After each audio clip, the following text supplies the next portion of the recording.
Bonsoir à tous, soyez les bienvenus dans T'es dans le match, votre rendez-vous 100% Stade Brestois, chaque lundi sur TBO et en partenariat avec Le Télégramme, émission dans laquelle il sera question aujourd'hui du match face à Nantes avec un débat sur l'effectif du Stade Brestois. Et puis on évoquera également le retour de Soumaïla Koulibaly qui pourrait rebattre les cartes en défense centrale. Voilà pour le programme. Pour en parler aujourd'hui, François Quivouron du service des sports du Télégramme. Salut François. Salut Ludo, salut à tous. Titulaire pour la troisième fois d'affilée, Thierry Dilasser, journaliste au Télégramme. Salut Thierry. Salut Ludo, salut à tous. Et puis c'est lui aussi un visage récurrent désormais de cette émission. Notre abonné Richard Cause est également présent. Ouais. Salut Richard. Bonjour Ludo, bonjour tout le monde. Alors après ce match face à Nantes, messieurs, place désormais à la trêve internationale. Première question avant cela. 7 points en 3 rencontres. La série du Stade Brestois vous a-t-elle définitivement rassuré ou est-ce que vous restez encore mesuré ? Ouais, on est rassuré quand même, clairement. Voilà, une belle victoire contre Nice, une victoire à Angers. Bon, le match nul hier, avant-hier plutôt contre Nantes. D'accord, mais après, c'est clairement beaucoup mieux que ce qu'on a vu en début de saison avec les 3 défaites en 4 matchs. Quoi. Là, il n'y a pas photo. Hein. Le visage est complètement différent. 2 clean sheets. Donc déjà, on est rassuré sur l'équipe qui prend moins de buts. Donc ça, c'est quand même... 1, 2, 3 rassurés. 3 rassurés évidemment, ouais, surtout au vu du début de saison qui n'était pas rassurant du tout pour le coup. À chaque fois, c'est sur le gardien, les tentatives. La différence, elle se fait là en fait. C'est qu'il aurait fallu trouver un angle un peu plus intéressant pour la mettre au fond. Après, Lopez, on sait comment il est. Hein. Il aime bien faire spectacle, la bonne claquette qui va bien pour les photographes. On a l'impression que ce sont des arrêts sortis de nulle part. Mais bon, après... Ouais, il manquait vraiment pas grand-chose pour que ce soit une victoire qui était, selon moi, clairement méritée sur ce match-là. Ouais, moi, je trouve que pour un Brest affaibli, comme c'était le cas, il leur manquait quand même du monde devant. Encore une fois, on utilisait le mot rassurant des munitions. Je pense que ça s'impose encore une fois. Les occasions, ils les ont, ça se joue vraiment à rien. Et puis c'était d'autant plus saisissant qu'en face, il y avait vraiment pas grand-chose, si ce n'est rien du tout. 0 tir cadré pour Nantes. Allez, direction les couloirs des vestiaires pour entendre les réactions des joueurs brestois après la rencontre. Non, c'est un très bon match qu'on a fait tous ensemble. On avait énormément d'occasions, maintenant on ne les a pas concrétisées. Et maintenant, c'est à nous de revenir encore plus en forme et maintenant de travailler devant le but pour essayer de marquer la prochaine fois. Oui, non, c'est sûr, on est tombé sur un très bon gardien ce soir. Après, voilà, c'est encore une fois, on doit être plus efficace. Mais après, au final, je pense que c'est un bon match dans l'ensemble. On n'a pas concédé énormément d'occasions. On s'était fixé les objectifs. On s'était dit, on prend combien de points avant la trêve? On avait 17. On en a pris 7. Je pense qu'on est ambitieux. On aurait pu en avoir 10 aujourd'hui. Bon, c'est le foot. Après, on commence à s'adapter. On commence à mieux se connaître. C'est un nouveau système pour beaucoup d'entre nous. Moi, c'est la première fois que je joue du jeu aussi direct. Donc, c'est à nous de s'adapter et je pense que ça marche. Donc, à un moment donné, ça va le faire. Ça le fait déjà de toute façon. Aujourd'hui, c'est une histoire de réussite, mais on va gagner beaucoup de matchs comme ça avec notre système, je pense. Et Dina Ebimbe qui nous parle d'un nouveau système de jeu pour beaucoup d'entre eux. C'est vrai qu'on a noté un manque d'automatisme et puis dans l'animation offensive, samedi soir en particulier, Richard. Oui, mais enfin, c'était son premier match aussi comme titulaire pour Dina Ebimbe. Et puis, il manquait quand même la Bolascari et Del Castillo qui étaient en pleine bourre jusqu'à présent. Donc, non, c'est surtout... On a eu la réussite pour Nice et à Angers. On en a eu un peu moins contre Nantes, quoi. Mais sinon... Ouais, et puis on n'oublie pas que Chotard, il commence à faire sa place dans ses effectifs, mais bon, il faut l'intégrer aussi. Mboup, pareil, c'est un nouveau joueur. Effectivement, on parle d'automatisme, mais qui ne se trouve pas encore sur le bout des doigts, ça paraît normal. Ouais. Place à notre rubrique habituelle désormais après chaque rencontre avec le top 3 de ce Brest-Nantes à la 3e place. Alors pour être tout à fait honnête, transparent, on a hésité entre Bradley Loco et Kenny Lala, mais on a choisi de mettre en avant Bradley Loco au mérite avec les encouragements du jury. Et puis en contraste avec son début de saison qui était, pour le coup, on voit que c'était un gars qui revenait d'une longue blessure. Il n'est pas attendu à son meilleur niveau avant encore plusieurs semaines et ce qu'il a montré samedi, c'était vraiment encourageant. Il a cette petite frayeur en fin de première mi-temps là où il est pas loin de provoquer un penalty. Exactement, ouais. Mais sinon, il donne 2 très bons ballons devant. Derrière, hormis cette situation, il n'a pas grand-chose à se reprocher. C'est très prometteur. Ouais. Nettement plus offensif également sur ce match. Oui, puis précis. Toi qui vois ça du bord du terrain, Richard, on rappelle, tu as la caméra au bord du terrain. Précis aussi, parce que bon, le centre... Le centre, oui. Et non, il provoque et on voit qu'il monte en puissance. Il récupère ses repères. Enfin, il est beaucoup mieux qu'il y a un mois, quoi. Puis physiquement aussi, il le dit lui-même, Anthony X, après la rencontre, il récupère du cardio. Enfin, et il a besoin de temps. Eric Roy le disait également. À la deuxième place, François retrouve Joris Chotard. Alors un joueur qu'on a l'impression qu'il est là depuis des mois. Mais en fait, je trouve que c'est assez intéressant dans l'animation, en tout cas, qu'il est en train de mettre en place avec Magnetti au milieu. Il se fait sa place. On voit qu'il a intégré le système de jeu d'Eric Roy. On voit que ses redoublements de ballon au milieu, c'est super intéressant. Il a de quoi créer une doublette intéressante avec Magnetti. Il faudra voir après dans les prochains mois quand Touzard va sans doute intégrer un trio au milieu où on mettrait plutôt Touzard en point de basse et puis Magnetti et Chotard en relayeur. Mais je pense que c'est vachement intéressant ce qu'on pourra voir de lui dans les semaines à venir. Ouais. Moi, je trouve que contre Nantes, on l'a longtemps pas beaucoup vu, mais ça vaut pour Magnetti aussi. Ils ont été assez discrets. Par contre, il fait une fin de match qui est très intéressante. Ouais, ils étaient moins sollicités parce que les Nantais aussi étaient attendus, donc c'est plus facile pour eux quand même aussi. Et puis en tête de ce podium, ça en devient presque banal. Ludo Ajorc, même si ça lui a pas réussi samedi soir face à Nantes. Quel match encore, hein. Quel match partout, quoi. Il a discret les deux des plus belles occasions, elles sont pour lui. Et il aurait vraiment mérité mieux. Et puis tout le travail qu'il a bas, son jeu en déviation, ses replis défensifs, il a encore été monstrueux. Ouais. C'est le taulier. Voilà, depuis le début de la saison, franchement, l'impact qu'il arrive à mettre sur une défense, c'est quand même assez dingue, quoi, parce que il se retrouve face à des sérieux défenseurs, quels qu'ils soient. Il arrive à les bouger, il arrive à conserver le ballon, à faire remonter le bloc aussi. Ça, c'est quand même super important. Et en plus de ce jeu-là, dos au but, qui est hyper important, il se crée des occasions. Donc, sachant qu'ils l'ont dit en zone mixte après la rencontre, c'est vrai que Brest utilise un jeu beaucoup plus direct dorénavant que par exemple la saison passée. Son profil est adapté aussi à ce jeu-là. Ou c'est peut-être l'inverse. Ouais. Mais ce sentiment de justesse qui se dégage de chacune de ces interventions, c'est comme quelque chose, quoi. Allez, on enchaîne avec les flops, ou plutôt les déceptions, on va dire, de ce Brest-Nantes, avec, c'est plutôt rare, un trio de joueurs offensifs. Mboup, pour commencer à la troisième place. Pas encore acclimaté à la Ligue 1. Oui, mais moi je trouve qu'il est aussi de mieux en mieux. Il était en Ligue 2, il faut lui laisser du temps. Moi je trouve qu'il est généreux, il provoque. À un moment donné, il fait, je sais pas comment il s'en sort, il en dribble deux ou trois.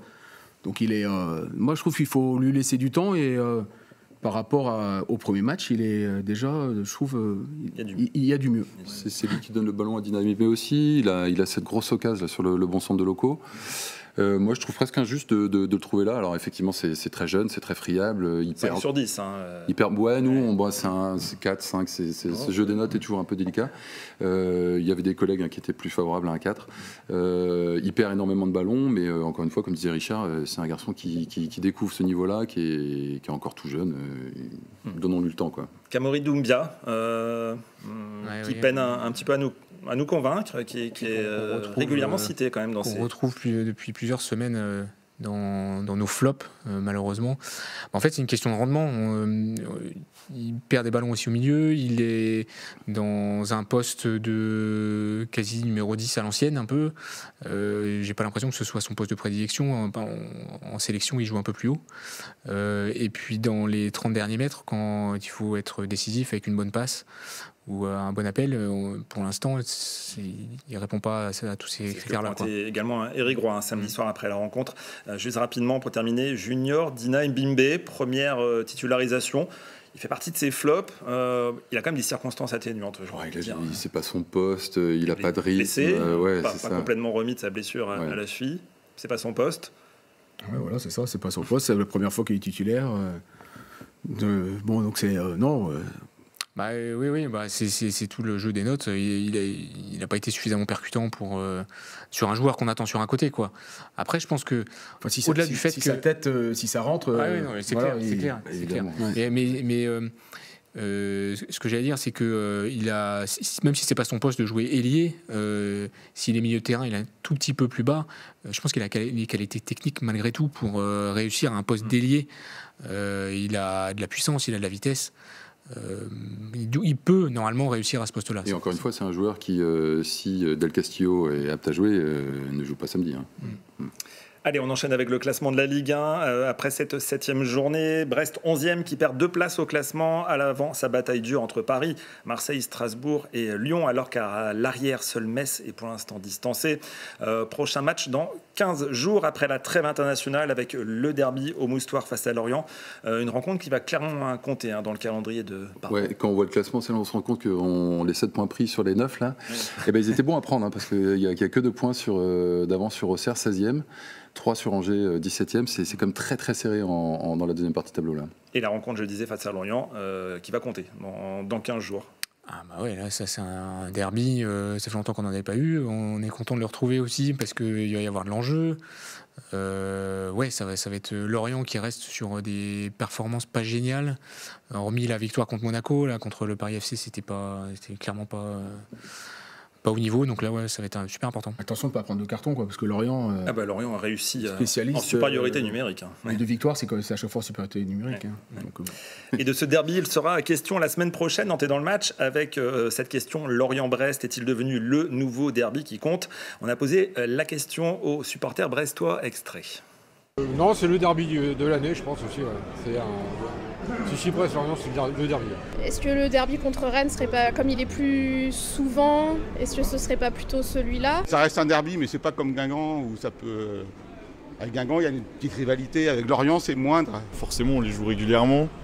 Après, c'est quand même une grosse rivalité, mais pour moi, c'est Guingamp le derby. Voilà, pour vous mettre en appétit en attendant lundi prochain, rapidement, 15 secondes chacun, votre avis sur la question, sur le derby qui compte. Ah oui, clairement il compte. Ce match-là, ce que je disais par rapport à Lorient, eux ils ont un énorme... Et sur la notion même de derby, je veux dire, ils nous parlent de... Ouais. Très étonné moi, des réactions des supporters où je pensais que Guingamp c'était pour le coup l'histoire ancienne. Non, c'est toujours pas fini, Guingamp. Ouais, alors que clairement quand même un petit peu. Et que Lorient c'est vraiment le derby de ces dernières années. Moi c'est Rennes parce que gamin le derby c'était Brest-Rennes. Donc... Et voilà qui promet pour la semaine prochaine. En attendant, il est l'heure de passer à notre premier débat du jour. L'effectif du Stade brestois est-il trop limité? Alors trop limité au vu du nombre d'absents actuels ou alors trop limité tout court pour affronter cette saison? Peut-être commencer par rappeler le contexte avec beaucoup de joueurs absents, même si on l'a dit précédemment, beaucoup de joueurs absents en particulier dans le secteur offensif. Moi je pense qu'il est. Tu peux les citer déjà. Oui, alors Del Castillo, Labo Lascari, Baldé, évidemment. Ça fait quand même beaucoup. Moi j'ai tendance à penser qu'il est limité actuellement du fait de ses absences. Mais sinon, au complet, moi il me paraît plutôt pas mal étoffé. Il y a 2 ans, il y avait un joueur de moins. Il y avait 25 et cette saison, et là il y en a 26. Donc il y a 2 ans, on a vu la saison qu'on a fait. On avait été épargné par les blessures, mais... On revient toujours au profil de ce club. Ils ont dégraissé. Ils jouaient la Ligue des Champions l'année dernière, donc on s'est peut-être habitué mais il y a même mine de rien, il y a 7 joueurs en moins par rapport au groupe de l'année dernière. On rappelle encore une fois qu'ils ont recruté. Lorenzi a recruté quasiment sans moyens. Donc c'est des jeunes joueurs ou des joueurs à relancer. Donc dans ces joueurs à relancer, on n'oublie pas qu'il y a Touzard qu'on n'a pas encore vu. Majeski qui n'a pas encore complètement donné peut-être sa pleine mesure. Je pense qu'il n'a pas encore tout donné cet effectif. Ouais. J'aimerais qu'on regarde ensemble la compo d'équipe alignée par Éric Roy face à Nantes en s'intéressant tout particulièrement au banc. Alors, un banc, on le voit, où ne figurerait quasiment aucun titulaire en puissance, beaucoup de jeunes joueurs. C'est ce banc quand même qui inquiétait face à Nantes l'autre jour. Et d'ailleurs, ça s'est vu, 2 changements qui n'ont rien apporté, on va dire. Ouais, et puis surtout à des postes qui n'étaient pas les leurs. Oui, mais c'est ça, c'est l'absence des offensifs. Là. 3 offensifs qui ne sont pas là, c'est logique. Si on avait 3 défenseurs centraux qui étaient blessés, on se dirait, mince, est-ce qu'on a assez de... Voilà. Ouais, c'est ça. Ce sont les limites actuelles. Alors, l'effectif du club est limité actuellement, mais parce qu'on l'a dit, il y a plein de blessés. On voit bien que la compo du match a été scellée, bricolée complètement, avec des joueurs qui ont évolué à des postes qui n'étaient pas les leurs. Voilà. Après, sur la durée, je pense pas qu'il y ait une inquiétude énorme par rapport à la profondeur de banc. Ce qui manque peut-être, c'est des joueurs polyvalents qui peuvent jouer à plusieurs postes comme Pereira Lage ou Fernandez par exemple. Peut-être que c'est ça qui la différence par rapport à la saison dernière par exemple. Parce que sinon tous les postes sont doublés. Voire triplé même pour certains. Ouais. Et là où on peut facilement mesurer les limites de Brest du moment, c'est les remplacements d'Éric Roy. C'est-à-dire qu'il adore remplacer 3, 4, 5 joueurs à l'heure de jeu. Voilà, je crois que les 2 premiers remplacements, ils arrivent à la 75e. Il y en a 2, quoi. Encore une fois, des postes où les joueurs, des postes qui ne sont pas ceux des joueurs qui rentrent, quoi. Il avait été interrogé, Éric Roy, avant cette rencontre, sur la possibilité notamment de faire confiance aux jeunes Salou Diop, par exemple, en attaque. Et Éric Roy avait répondu ceci. Pour l'instant, non. Pour l'instant, non. Pour l'instant, des jeunes qui sont des jeunes qu'on voit beaucoup à l'entraînement, parce que, comme vous le savez, on a réduit quand même l'effectif par rapport à l'année dernière, donc on a toujours 4-5 jeunes à l'entraînement. Ce qui est le plus près aujourd'hui, c'est Raphaël. Raphaël, qui pour moi, aujourd'hui, est un garçon qui monte en puissance et qui n'est pas loin non plus d'eux. Lui, il n'a jamais joué non plus, mais c'est pas impossible qu'à un moment donné, il n'ait pas sa chance. Alors, il nous parle de Raphaël Le Gouin, le défenseur central qui pourrait possiblement avoir sa chance, même si avec l'arrivée de Koulibaly, ça paraît compliqué. Ça montre bien que, dans son discours, qu'aujourd'hui, les jeunes, il ne compte pas sur les jeunes. Formés au club, en tout cas, votre avis? Ouais, c'est le gros point noir structurellement pour Brest en ce moment. Et puis c'est identifié depuis un moment. Comment essayer de créer un centre de formation qui soit à la hauteur des enjeux, de sortir régulièrement un joueur qui puisse intégrer le groupe pro fréquemment, que ce soit à Brest ou ailleurs, hein, parce que ça devient aussi, ces joueurs-là, potentiellement une valeur marchande. Mais on le voit bien, les joueurs formés au club, il y en a très très peu qui rentrent dans l'effectif. Le Gouin en fait partie, c'est lui qui pourra peut-être s'imposer avoir du temps de jeu dans les mois à venir, mais pour l'instant c'est à peu près tout, quoi. Mais ce sont des joueurs sur lesquels on ne peut pas s'appuyer justement en cas de blessure, de coup dur. Oui, c'est ça. Diop, il a fait quelques entrées, mais il ne s'est pas fait remarquer. Parce que je vois par exemple à Angers, Peter, c'est un jeune joueur qui a été lancé, qui jouait en B la saison dernière. Il a montré déjà des choses, quoi. C'est toute l'attaque d'Angers qui joue en B l'année dernière, je crois. Oui, et puis quand on voit ce qu'ils font, il y a quand même. Oui. Bon, après, ils ne gagnent pas non plus, mais. Ouais, puis il y a Kanté aussi, parmi ces joueurs-là qui sont en tout cas identifiés comme ayant un bon potentiel, formé à Brest, qui a signé son premier contrat pro cet été. Pour l'instant, il ne rentre quasiment pas dans la rotation. Je crois qu'il a fait une apparition, il me semble-t-il, au mois d'août. Mais en fait, son rôle, pour le moment, se cantonne à faire des oppositions à l'entraînement chaque semaine, quoi. Donc, question autour de la formation, et pour conclure là-dessus, pas d'inquiétude en ce qui concerne l'effectif pour la saison. Là, les joueurs que je viens de citer, il leur faut du temps, clairement. Et puis, c'est aussi pour ça qu'ils vont chercher des Mboup, des Macalou, vraiment des jeunes joueurs qui signent pour 3, 4, 5 ans. Et voilà. Allez, le temps file. On passe tout de suite à notre deuxième et dernier débat. Le retour de Soumaïla Koulibaly est-il une bonne nouvelle pour le Stade brestois? Une arrivée surprise en tout cas, annonce officielle ce samedi. Le joueur qui a été présenté dans la foulée aux supporters brestois sur la pelouse. On va le voir en images. Merci Antoine. Déjà commencer par expliquer, Thierry, comment ce prêt par le Racing Club de Strasbourg a-t-il été rendu possible? Alors déjà, il a été rendu possible parce que Lorenzi a travaillé très secrètement, comme il aime le faire. Visiblement, c'était acté dans la semaine. C'est les collègues de Brestonner qui sortent l'info là en fin de semaine, mais c'était un secret bien gardé. Et c'est effectivement une bonne nouvelle. Enfin, c'est en tout cas, depuis la fin du mercato, le club avait annoncé qu'il n'excluait pas faire appel à un joker. Ils l'ont fait venir et je pense que c'est une bonne nouvelle pour tout le monde. Oui, je suis d'accord aussi. C'est clairement un renfort de plus dans une défense qui était un peu en difficulté depuis le début de la saison. Pas sur les 3 derniers matchs, puisque il n'y a eu qu'un seul but. C'est une arrivée qui arrive. Et puis le dossier était travaillé avant. Pile au moment où la défense tourne à peu près. Puis il est gaucher. C'est le seul gaucher de l'équipe. Il parle d'un joueur qui a joué que 3 minutes quand même depuis le début de la saison. Alors 4, je crois. 4. Il a cool pas. Mais il a joué 50 matchs sur les 2 dernières saisons, donc ça cause. Alors, une arrivée surprise, en tout cas, qui a surpris tout le monde, les joueurs brestois y compris. Écoutez Kenny Lala à ce propos. Je l'ai appris ce midi.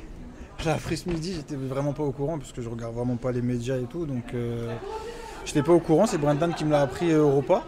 Et franchement, c'est une bonne chose parce que, comme je dis, voilà, je pense qu'on a besoin malgré tout, on avait besoin d'un renfort sur cette ligne-là parce qu'on ne sait jamais ce qui peut se passer, on sait que ça peut aller vite. Donc c'est une bonne chose, on va pouvoir se tirer vers le haut. Et puis Soumis, on sait très bien les qualités qu'il a, donc il peut apporter un gros plus. Alors une bonne chose, selon Kenny Lala, qui nous dit que c'était un poste où Brest n'était pas forcément bien fourni, et puis c'est une concurrence supplémentaire. Est-ce que ça va tirer, comme il le dit, tout le monde vers le haut ? On parlait de profondeur d'effectif tout à l'heure, c'est la logique du retour de Koulibaly, c'est un peu ça aussi, c'est d'ajouter un élément supplémentaire dans une défense pour essayer d'accentuer la concurrence dans ce secteur de jeu. Mais c'est aussi potentiellement en prévision de la CAN, ça on pourra peut-être y revenir un peu plus tard, mais Diaz, lui, peut être concerné par la CAN en fin d'année et en début d'année 2026. Les dates, c'est fin décembre jusqu'en janvier, et Diaz pourrait y être.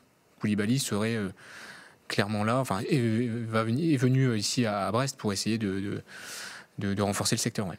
Alors son arrivée pose pas mal de questions. Avant de continuer à en débattre, j'aimerais que l'on entende ce qu'en pensent les supporters brestois à ce sujet. Moi je suis content qu'il revienne parce qu'il était vraiment solide. Après le souci c'est que il était régulièrement blessé quand même. Pour moi c'est une très bonne chose, La défense centrale de Brest avait du mal depuis le début de saison. Il n'y a pas un joueur qui était vraiment meilleur que les autres. C'est un joueur qui a prouvé énormément de choses la saison dernière, donc je pense que c'est une bonne chose. Après, à voir comment il entre dans la rotation. Parce que là, Chardonnay et Diaz, ça a l'air de bien fonctionner en ce moment. Moi, je me dis, Chardonnay, si c'est moins bien, il ne faudra pas hésiter. Alors, c'est le gars du coin, mais bon, à un moment donné, il faut des résultats aussi. Donc, ça, c'est sûr. Et puis Diaz, c'est un jeune, mais il est prometteur et je le trouve pas si mal que ça. Donc, pourquoi pas une paire Koulibaly-Diaz, on ne sait pas. Diaz, il commence à monter en puissance. Chardonnay, il se rattrape un peu de son début de saison. Et on fera peut-être une défense à 5. Alors, beaucoup de choses ont été dites, des choses très intéressantes. À en entendre certains, son retour devrait, et c'est même sûr, rebattre les cartes en défense centrale. Alors, votre avis à chacun. En tout cas, ce qui est sûr, c'est que c'est une solution en plus. Là, en l'état, il n'y a pas de raison de changer quoi que ce soit en défense, parce que tu le disais, ou je ne sais plus qui le disait tout à l'heure, c'est un but pris sur les 3 derniers matchs. Mais c'est une vraie solution en plus. C'est un gars qui connaît l'environnement du club, qui a montré de quoi il était capable. Par contre, qui arrive avec son lot d'incertitudes aussi. C'est un joueur qui se blesse tous les ans. L'année dernière, je crois qu'il manque une 20... Je sais pas, il a joué 16 matchs au total. Il a joué 8 matchs de Ligue des Champions. Donc il est absent plus de 4 mois. Par contre, quand il est là, l'année dernière, je crois qu'il joue, il est titulaire 7 fois en Ligue des Champions. En gros, quand il est apte, c'est lui titulaire. Ça, c'est clair et net. Ouais.